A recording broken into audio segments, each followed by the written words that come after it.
Hi guys, it's Pam from Shepherd's Talk. Virginia and I have been playing around. We actually do a lot of washing now in these baskets. It's very convenient. And today I'm going to show you just using two of the baskets. But as we go along, you'll see what I mean when I say that you could probably use 5 or 6 baskets at a time. So what I want to do is get my water really hot. I'll run it over here. That's probably noisy on video for you. But then I take, what I'm doing here is merino. I take the merino and kind of separate it into, I had already separated it into little bundles from the fleece.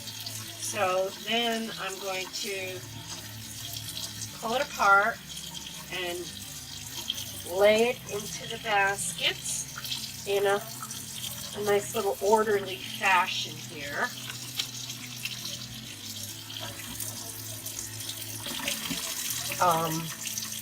You can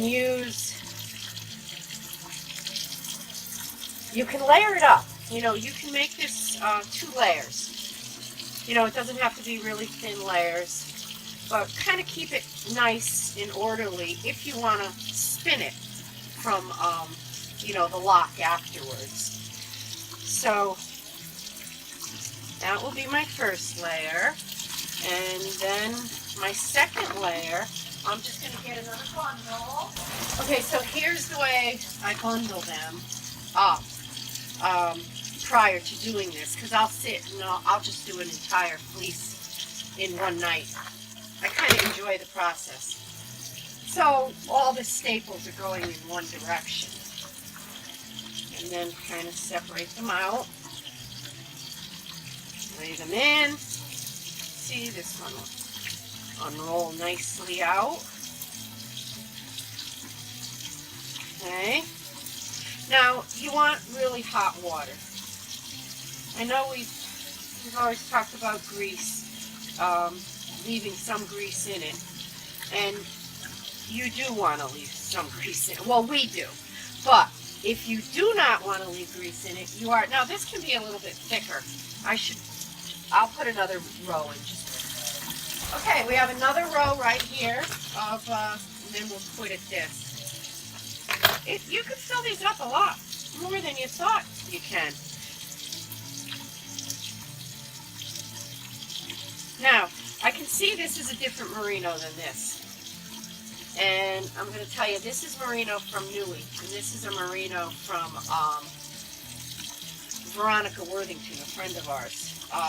So this merino here, what we've learned recently, the grease in this merino is very different from the merino raised here in the U.S. Let me try to explain that. Apparently, this is what I've learned about Australian grown merino. There's not only a grease in it, lanolin, there's a waxy substance that's similar to starch. Okay, so it's a bit harder to clean. Some of you may have tried to clean it and not had luck. I've had people actually, you know, speak to me about that. And the reason is the hot water. Apparently, when we want to just rinse our merino or any fiber and keep some of the grease in it, that's not enough for this merino. The starchiness in this merino is heavy and needs to have really hot water. I understand a boiling water actually from tea kettle to clean it. So I'm going to try, my water gets really, really hot here. So you know what I think I'm going to do? I'm going to back up a little bit on this. I'm going to put some of this in here because you can do this thick. And I'm just going to leave this merino in here. Now this is the merino from Australia. This is the merino that has a different kind of, well, I guess the lanolin's the same, but it also has like a starch in with the lanolin that goops up and leaves a sticky feel to the fiber afterwards. But you can get it out. I mean, you can clean any fiber if you do it the right way. So we'll do this bunch separate, and we'll do this bunch alone. let's see, we'll take some of that out. Oh, this is this. You could see the dirt even, it's a different color. Can you see that? The dirt, their dirt over there, I'm sorry, is it different? Like, everything about it is different, I'm told. So, this merino, you can see the dirt tips, and this merino is this grayish dirt that really sticks in there. So, let's see what happens here.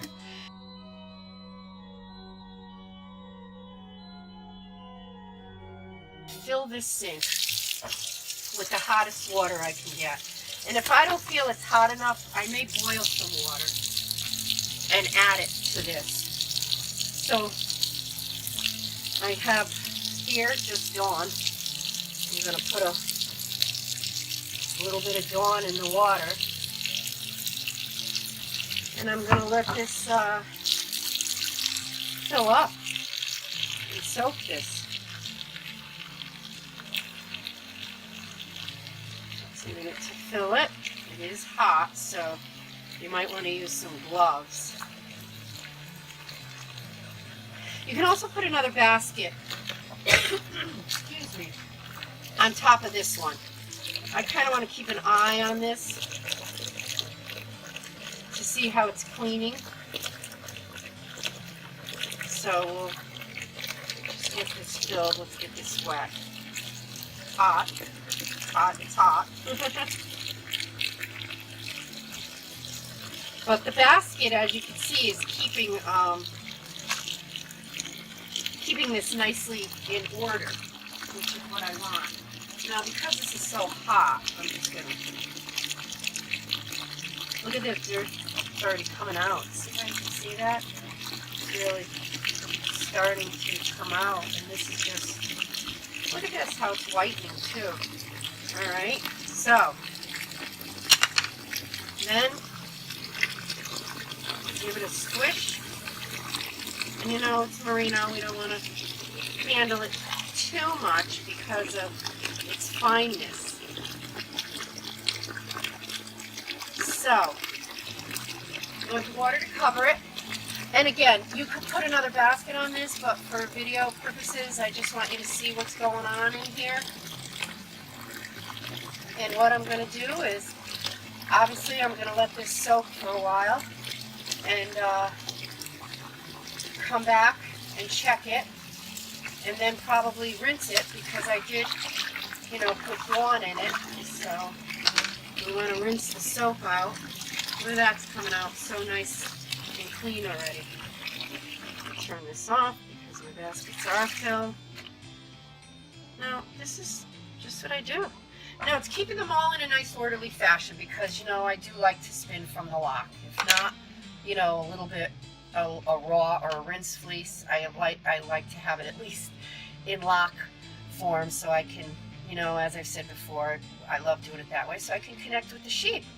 So we love this basket method. So we have ordered these baskets so that we can sell them with this video. And you can do this as well. You can see my water, it's really coming out great. I mean, the cleaning of this. But I am going to walk away and let this sit for 15 minutes. I don't want the water temperature to change too much.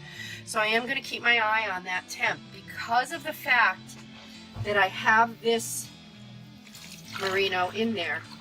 And if the water temperature changes terribly, that so-called starchy, waxy additive to the lanolin is going to get goopy and thicken up. So we're going to let that sit and then we'll come back and check it.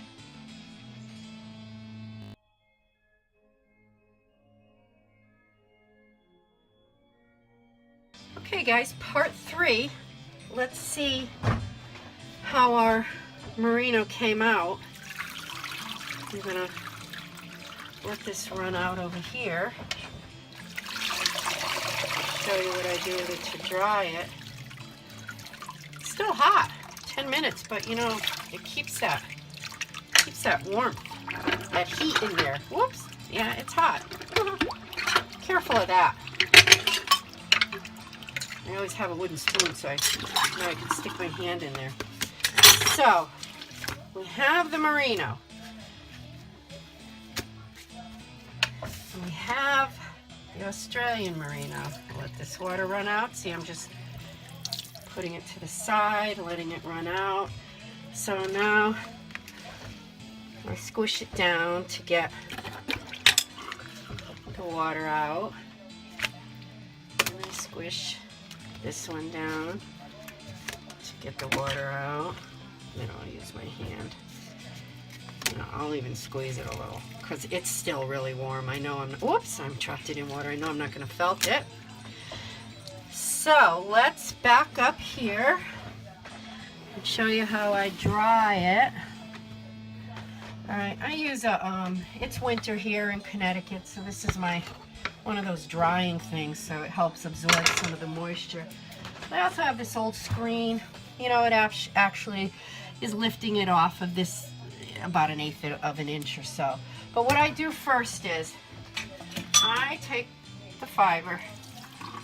I do wring it out a little bit, but you can see I haven't hurt it, and I roll it up,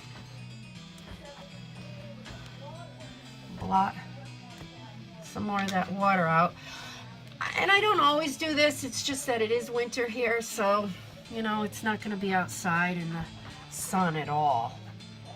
Now I use this little screen, which does give me a bit of a rise, you know, I don't know, 1/8 of an inch or so, and I spread it out as much as I can. I mean, this has come out beautiful. There's a little bit of, it's gonna puff. When this dries, oh my gosh, it opens up and you can really see how white it, when it's wet, it's still compressed. It still looks a little, you know, maybe a little dirty. It is not. When this dries, don't be fooled.